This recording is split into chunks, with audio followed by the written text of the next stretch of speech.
Assalamualaikum warahmatullahi wabarakatuh. Shalom, Om Swastiastu, Namo Buddhaya, Salam Kebajikan, Salam Sejahtera bagi kita semua.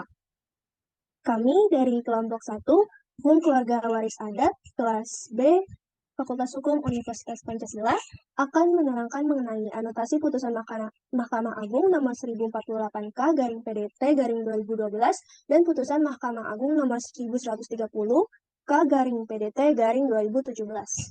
Kelompok kami terdiri dari 3 mahasiswa, yaitu yang pertama saya sendiri Mutiara Khairunisa, yang kedua Aisyah Nurberiana, yang ketiga Mehdi Fikya Afrianta.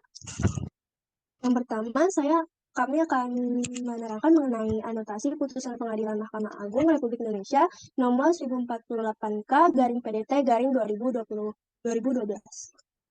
Kasus posisi di sini yaitu perkara ini berawal dari meninggalnya Jeremias Endon, ayah dari Nyonya Jens Faransina Moindun pada tahun 1951. Jeremias Endon memiliki 4 bidang tanah di Kabupaten Rotendao. Tanah tersebut kemudian dikuasai oleh Nyonya Jens sebagai anak perempuan dari Jeremias Endon. Awal munculnya permasalahan ketika Junus Ndoy pada tahun 1989 memberi izin kepada saudara Julius Aplogi untuk mendirikan rumah pada salah satu tanah warisan tersebut. Karena perbuatan Junus Ndoy tersebut, Nyonya Jens Faransina Moindun melaporkan kepada pemerintah Kecamatan Rote Barat Daya, sehingga di hadapan pemerintah Kecamatan Rote Barat Daya, Junus Ndoy mengakui tanah sengketa bidang 1 adalah milik Nyonya Jens Faransina Moindun dan Julius Ndoy telah mengakui, maka pemerintah Kecamatan Rote Barat Daya memerintahkan saudara Julius Aplogi untuk membongkar rumahnya di atas tanah sengketa tersebut. Lalu pada tahun 2010, Junus Ndoy justru mengajukan permohonan pada Badan Pertanahan Nasional untuk mengukur tanah yang dikuasai Nyonya Jens dalam rangka mengajukan permohonan hak milik atas tanah warisan tersebut. Nyonya Jens kemudian menggugat Junus Ndoy ke Pengadilan Negeri Rotendao. Dengan dasar gugatan adalah perbuatan melawan hukum yang tertera pada pasal 1365 Kitab Undang-Undang Hukum Perdata yang dilakukan oleh Junus Ndoy. Mengenai gambar pertama dalam kasus tersebut, yaitu sistem waris adat patrilineal putusan Mahkamah Agung Republik Indonesia nomor 1048 K garing PDT garing 2012.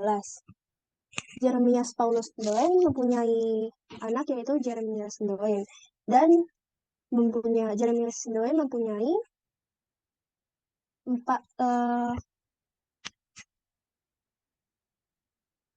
11 anak, yaitu yang pertama Jens Faransina Moindun, yang kedua Junus Ndoy, yang ketiga Johannes Mesah, yang keempat Andreas Tau, yang kelima Edward Ndoy, yang keenam Orias Tau, yang ketujuh Felix Stasi, yang kedelapan Tobias Ndolu, yang kesembilan Franz Mesah, yang ke-10 Nehemia Seli, yang ke-11 Jonathan Tau, yang ke-12 Yunus Tau. Seperti kita ketahui bahwa pertimbangan hukum pengadilan Kupang yang salah menerapkan hukum adat Rotendao terhadap perkara ini adalah pertimbangan hukumnya yang menyatakan bahwa walaupun penggugat adalah ahli waris dari orang tuanya yang bernama Jeremias Ndoen tersebut, akan tetapi menurut kewarisan hukum adat di Nusa Tenggara Timur, khususnya di wilayah hukum Pengadilan Negeri Rotendao, dikenal sistem kewarisan patrilineal murni, yang berarti yang berhak waris atau menerima warisan adalah anak laki-laki, dan apabila dalam satu keluarga tidak mempunyai anak laki-laki, maka keluarga tersebut untuk melanjutkan keturunannya harus mengangkat anak laki-laki saudaranya yang dikenal dengan Dendi anak Lambi. Dalam kasus ini, penggugat yang merupakan seorang wanita, berdasarkan hukum adat yang berlaku di wilayah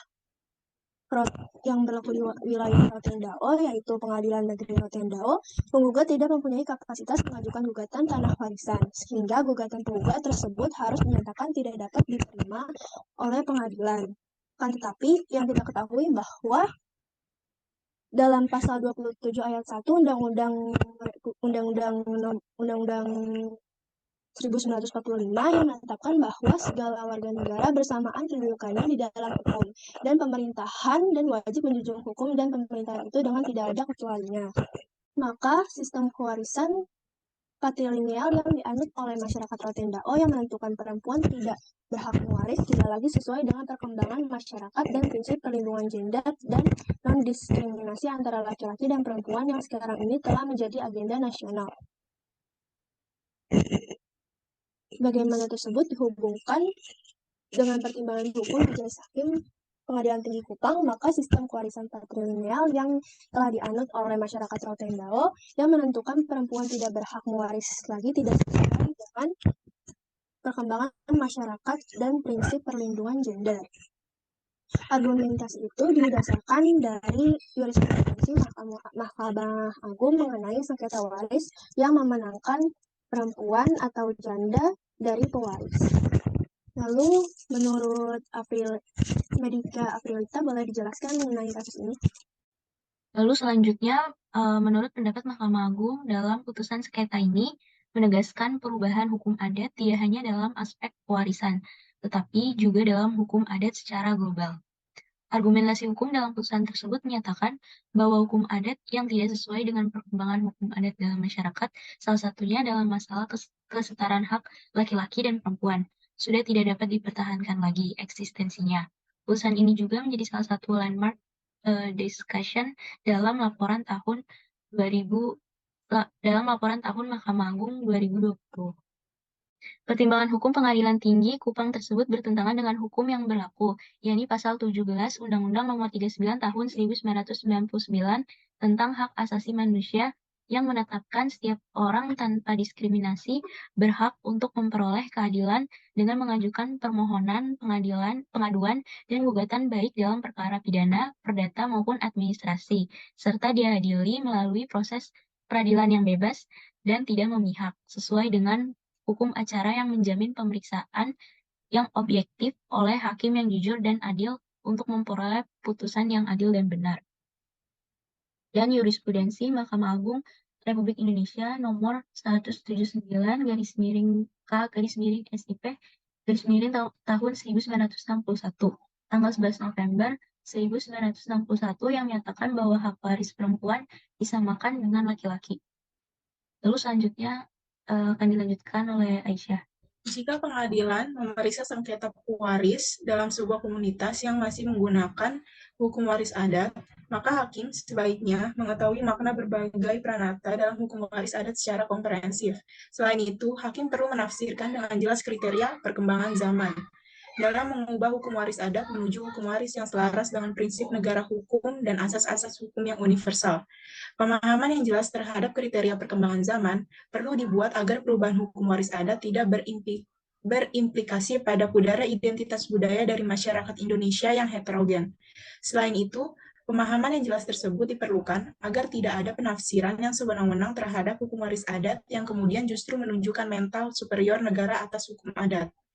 Maka, berdasarkan uraian di atas hukum adat yang bersifat patrilineal di Rotendao, Nusa Tenggara Timur, yang bertentangan dengan Pasal 17 Undang-Undang Nomor 39 Tahun 1999 tentang HAM dan jurisprudensi Mahkamah Agung Republik Indonesia Nomor 179 K garing SIP garing 1961 tanggal 11 November 1961 yang menyatakan bahwa hak waris perempuan disamakan dengan laki-laki tidak bisa lagi diterapkan.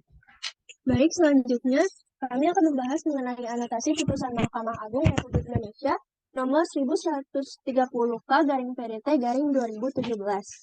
Yang kasus posisinya akan dijelaskan oleh Medika Aprilita dan Aisyah Mariana.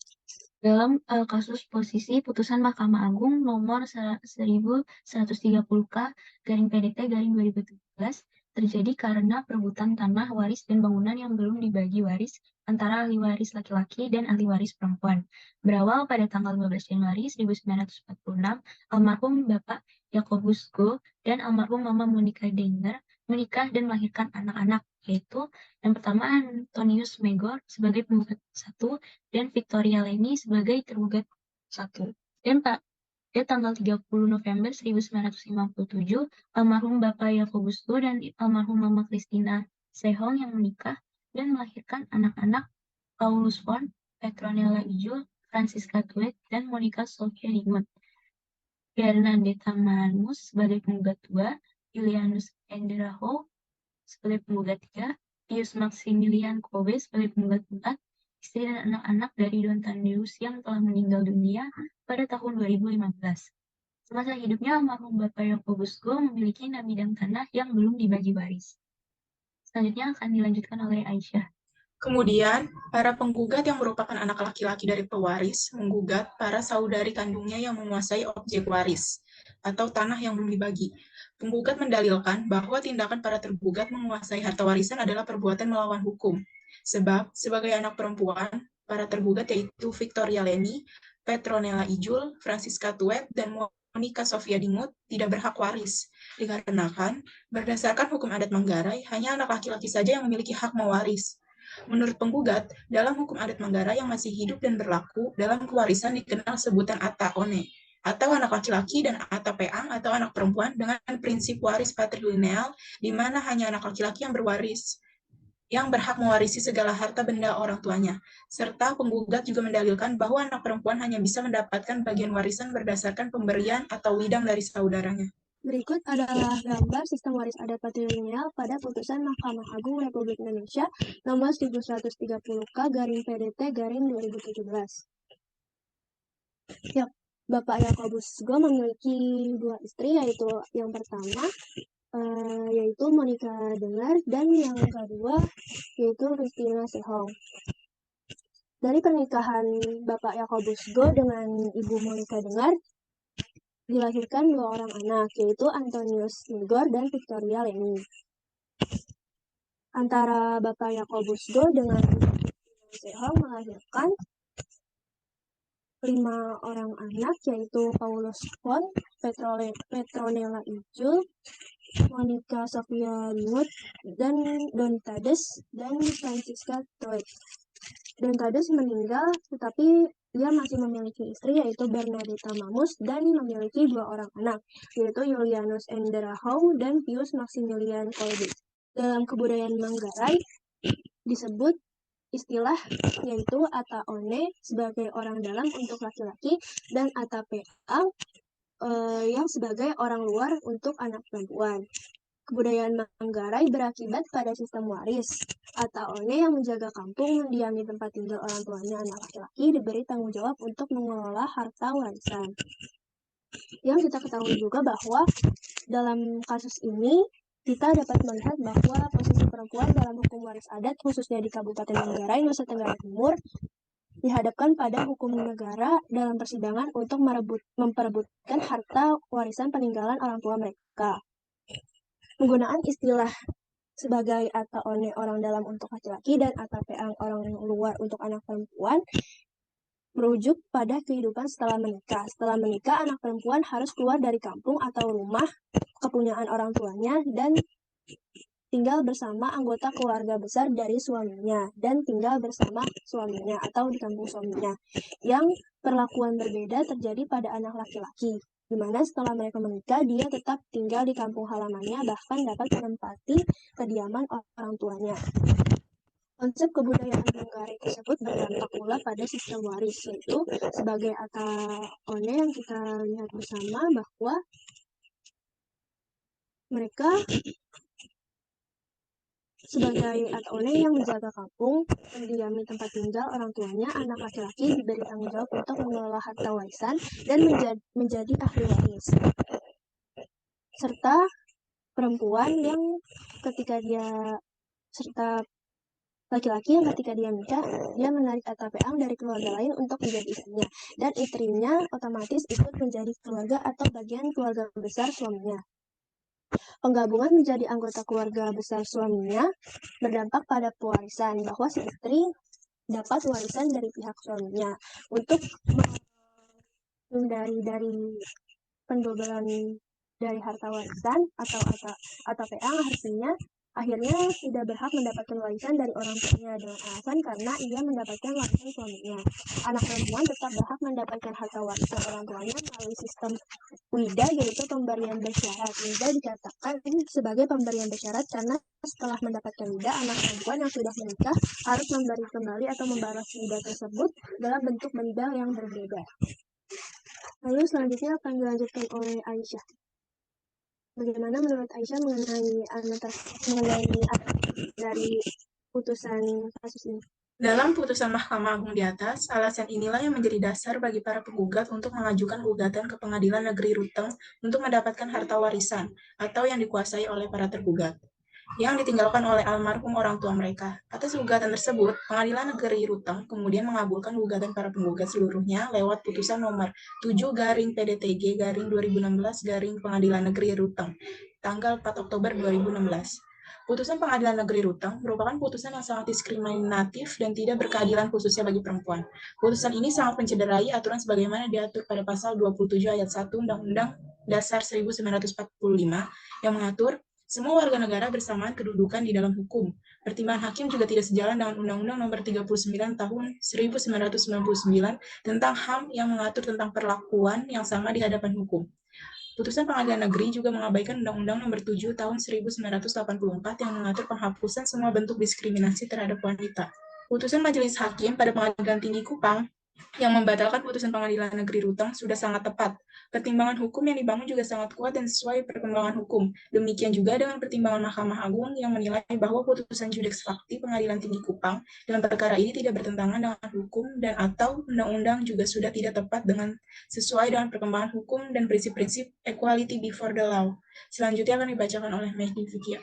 Pada pasal 17 Undang-Undang Nomor 39 Tahun 1999 tentang hak asasi manusia menyatakan setiap orang tanpa diskriminasi berhak untuk memperoleh keadilan dengan mengajukan permohonan pengaduan dan gugatan baik dalam perkara pidana, perdata maupun administrasi serta diadili melalui proses pengadilan yang bebas dan tidak memihak sesuai hukum acara yang menjamin pemeriksaan yang objektif oleh hakim yang jujur dan adil untuk memperoleh putusan yang adil dan benar. Putusan di atas menegaskan bahwa hukum waris adat yang merupakan bagian dari hukum adat wajib untuk mengikuti perkembangan agar bersifat dinamis dengan mengikuti perkembangan peraturan, perkembangan hukum, dan perubahan masyarakat. Hal ini sangat penting agar hukum adat dapat memberikan keadilan bagi semua pihak dan tidak terkecuali bagi perempuan.